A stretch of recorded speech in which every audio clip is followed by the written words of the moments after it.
I wanted to talk about this mental journey that I seem to go on every single time I make a piece of artwork. And I suspect we all do this too. Um, when I start off, with an idea or that spark of inspiration to make something new, like I'm at a high. I'm so stoked to make the thing. And then I start making it, and my skill set and techniques start to maybe clash with the vision in my head.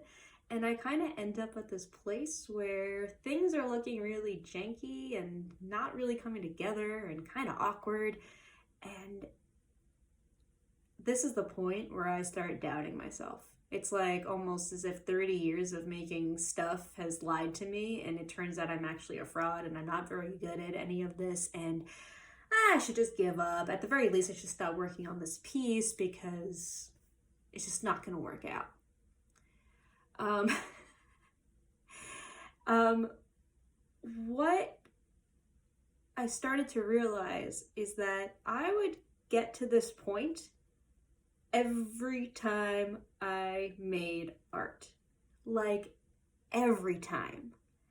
And I realized that, there's always a point where I'm here, but because I know I'm so familiar with this moment now, I just kind of keep coming back to it. Maybe I have to take a break for a couple of minutes, maybe for a day or two, and then I come back to it and I just start gradually working on it. And then there's always a point where, bam, it clicks, and I'm like, yes, that's right, I am good at this, go me. And everything comes together. And this happens, multiple times. It's like a roller coaster, right? Every time I make a piece of art. And what I started to realize is that this happens to me all the time. Therefore, it must be happening to a lot of people all the time. But it is that low is a very annoying and can be a very depreciating moment that could potentially make a lot of people feel like they aren't good or make them feel like imposters. And I want to basically cancel out that. It's a myth. We all go through it. We can all get through it. And I want to give you some examples of successful artists and creatives that I think a lot of us admire, how they describe going through this. I think, as I started to learn about this and realize this for myself, I started researching it. That's what I love to do. And I've kind of realized that there's something that's like a pattern in my life. I start to kind of try to find out the examples of it in the wild so I can kind of, normalize it a little bit more. And one of my favorite examples of this being written about is actually a recent example from Lisa Congdon, who wrote about this. It's a very small excerpt, but she writes about it in her book, Art Inc.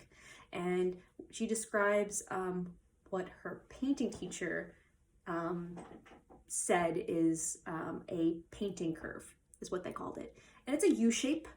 And, in the context of painting, everything starts out really clean and nice. You're probably working off of a sketch at this point, and all your colors are still kind of separated and everything's really light and breezy. And then you get to a point where you get to the meat of it and it's maybe messy and muddy and awkward and weird, and you're just like, what is this? And then again, you have to kind of push and get that momentum again to get back up to the point where, click, the piece comes together. And what I really love is that, getting that momentum is a consistent piece of it. It's also damn hard. And I want to acknowledge that. I want to acknowledge that it's really hard to kind of overcome this vision that you had, to kind of come to terms with where you are and your skill and your technique, and maybe have to rethink the way you're going to do things. And then also have the courage to keep going, knowing that it may not work out in the end. But what I'm here to promise you is that it does work out in the end. It always will work out in the end. And I just can't stress enough how important it is that we all just have that faith in ourselves and in our work that it's going to work out. The other example I want to share is on a larger scale, probably one of the most creative, innovative companies that I know of, Pixar. makers of movies like Up, Ratatouille, Toy Story, Incredibles. You know, they make movies that have compelling, engaging stories and plots and have these really memorable, beautiful characters that we all love. And, you know, it's safe to say that it's easy to think that a company like Pixar has it figured out. And they do to a degree. And I'll never forget when I read Creativity Inc., a book by Ed Catmull, one of the co-founders of Pixar. And he described their process of creating a movie. First of all, it happens over years. Like some movies take like 5 to 10 years to actually like become a thing and get finished. And the reason for that is because they go through a process that he describes. I have the quote here. He describes really funnily as basically he says, film ideas, they don't start out as scripts or anything at Pixar. They start out as rough storyboards until they work through thousands of problems throughout the process in order to take the film from suck to non-suck. That's the bar. They acknowledge that things are going to suck in the beginning, and their one goal is to make it not suck.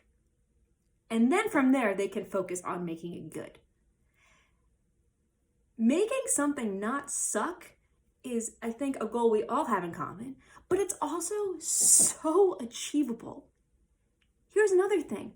We're doing it already. None of us want our work to suck.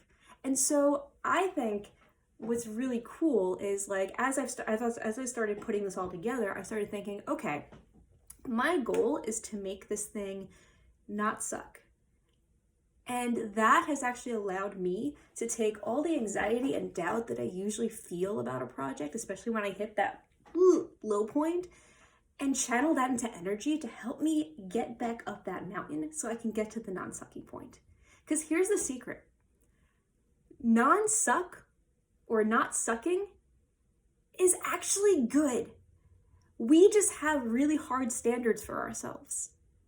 We think everything we make sucks to a degree, you know? And that's because we have such high expectations for ourselves, and we probably have good taste, you know? And we just want our work to be at the level we want it to be at, but that takes time. And also this goalpost keeps moving.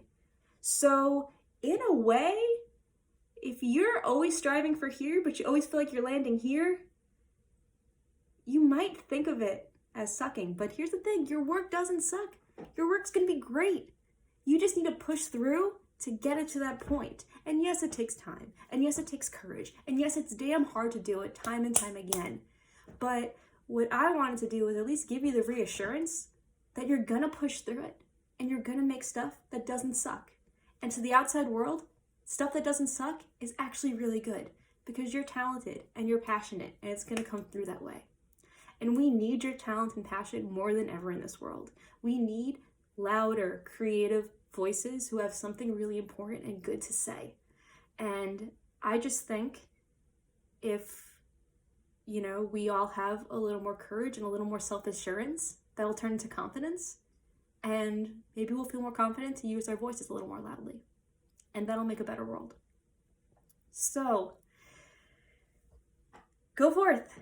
Get past that plateau, get that momentum, take breaks, be kind to yourself, push through, be courageous. And as always, I can't wait to see what you make.